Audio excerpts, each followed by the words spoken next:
Hi everyone, hope you are doing well from wherever you're watching this channel, depending on your time zone. Now today, the vetting of CS nominees has finally kicked off. In the beginning, the Azimio members of parliament had threatened to distance themselves from this process. But at last, they finally agree to be part of the vetting team. And as we are speaking now, we can conclude or we can confirm that both the Azimio la Umoja and the Kenya Parliament members of parliament have vetted Musalia Mudavadi and then Justin Muturi, who is designated to be the next AG, and Mudavadi will be Prime Cabinet Secretary. So vetting is going on. I don't know why Azimio changed their mind, but they have their own reason to make that decision. But now during this vetting, there are two things we have discovered. Number one, the net worth from Musalia Mudavadi, as we are speaking now, according to the figures as confirmed, is that he is worth 4 billion shillings. Inaweza kuwa zaidi hapo, but ni sawa tu. And again, this one shows how Mudavadi is so, we can say to some extent, of course, coward. Because if we could have just put 1 billion in his campaign, then Mudavadi could have forced a runoff if they was with Wetangula. The difference between Raila and Ruto was very small. But because of fear, Mudavadi did not go for that position. Did not run for the presidency because he knew running for presidency you need good money. Anyway, that was just by the way. I want to talk about the issue of ANC party. Now, Mudavadi has confirmed that he is no longer the party leader of ANC party. He has officially resigned. Listen to him shortly and then we will continue. Have you at any time held any position in a political party? Yes, Mr. Chairman, I have. Which is? I have, the most recent one was being party leader of the Amani National Congress. Are you still the leader? No, Mr. Chairman. Okay. Have you ever been dismissed from office for any conflict between personal interest and... Now we are continuing with the final discussion, but just a quick request. You might be watching, but you're not subscribed. So my humble request, please consider subscribing so that another time, once we release a video like this one, you will always get notified. Again, to all our channel subscribers and anyone who drop comment, I must say thank you so much for your unconditional support. Again, I'm requesting you to give our video a thumbs up so that YouTube can recommend our videos to more viewers. Back to the discussion. By the way, my voice is still down because I still have a cold cough, but with time we will be well. And by the way, those who are not subscribed to Kenya News K, I have seen some of our viewers asking, do you have another channel or someone has hacked a channel? No, the truth of the matter is that I have another channel, Kenya News K, and we are sharing news. And here we analyze politics. We wanted to draw the line so that we are not mixing things. On one side is news and here is political analysis. So those who are not subscribed to Kenya News K, please proceed and subscribe. Thank you so much for those who have subscribed. Thank you for showing us love. Back to our discussion. Now, the truth of the matter is that according to Kenyan Constitution, in the cabinet, it is only the president and the deputy president who are allowed to hold a political office.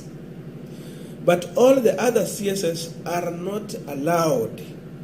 They are restricted from holding a political party position. Either party leader, a secretary general, whichever position, they cannot hold because they now need to serve all Kenyans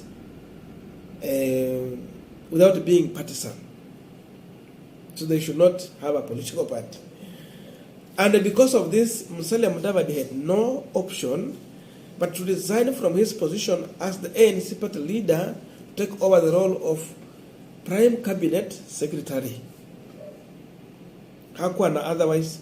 And I know from the time when they were forming as Kenya Kwanza, of course he was well aware that it will need him to resign as ANC party to take any other role in the executive if need be. So we are running with Ruto. So that is the current situation, ladies and gentlemen.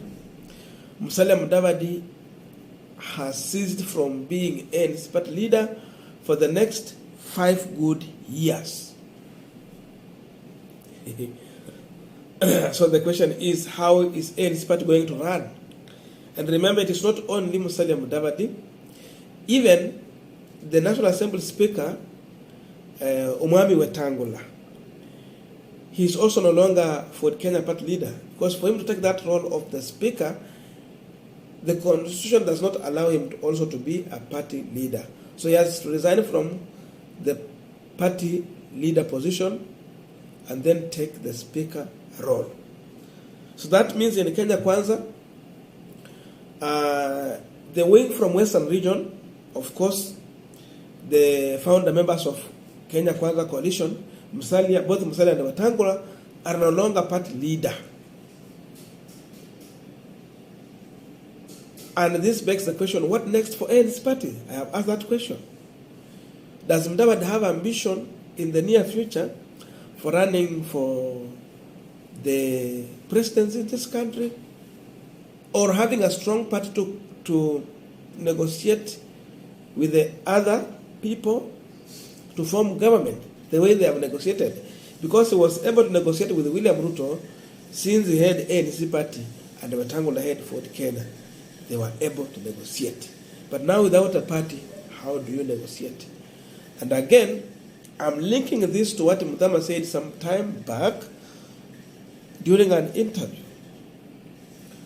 on TV47. Mudama said that as UDA party, they are looking into having UDA as a single party on the presidential ticket, on the ballot, but not going on ballot as a coalition.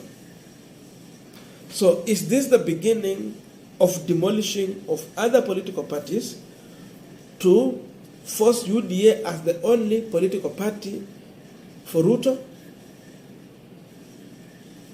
Or what is happening there? There could be such a possibility. Because now you see, it means ANC as a part now, maybe Mudavadi has to make, he has 2 deputies, one from Eastern, another one is Anakwanga Sako Bunyasi. So these 2 will be running the affairs of ANC party. And the best thing he should do is to avoid naming another party leader in the ANC party. Let those who are there to work in acting position, just as an acting deputy party leader, because their constitution allows the deputy party leader to work in absence of the party leader. So they should just leave it like that. But if they do a mistake of replacing that party, I remember what happened in 2013. Ben Washali alikimbia na UDF party. Remember Ben Washali ran for member of parliament of Mias East on UDA ticket. UDF, Musalia Mudavadi was running as the presidential candidate. But after that election, Ben Washali alikimbia na party. So Mudavadi remained partyless. And he was forced again to go and form ANC party in 2016. So the ANC party was formed in 2015. So look at that. So again he went to 0 and start fresh. So I don't know how this one is going to work for him, but I see a challenge, and he need a lot of wisdom to run these affairs of ANC party. The way Eugene Wamalwa has been doing. Eugene Wamalwa was a CS, but we know Wafula Wamnyinya was just an acting party leader. I know soon you will see Eugene standing as a party leader of DAP party. Wafula Wamnyinya was just in acting capacity, but Eugene was the founder and the funder of that party. He was funding it. Maybe if Mudavadi will try to play like that, but then he will not play that critical role in a revamping ANC party, and that alone leave ANC in a limbo. Now, another issue that I have heard from Mudavadi is that he is comfortable with his office at railway station, and again he has confirmed that the railway headquarters is so noisy from the vehicles, of course, PSV, when they are hooting and the noise that comes in. So he has confirmed that the situation he is going to face there, but he is comfortable with that, and I say maybe because he did not have otherwise. Besides this, I have seen people criticizing what were Azimio, and criticizing that Musalia Mudavadi's position is not in the constitution. Again here, it is good we say the truth.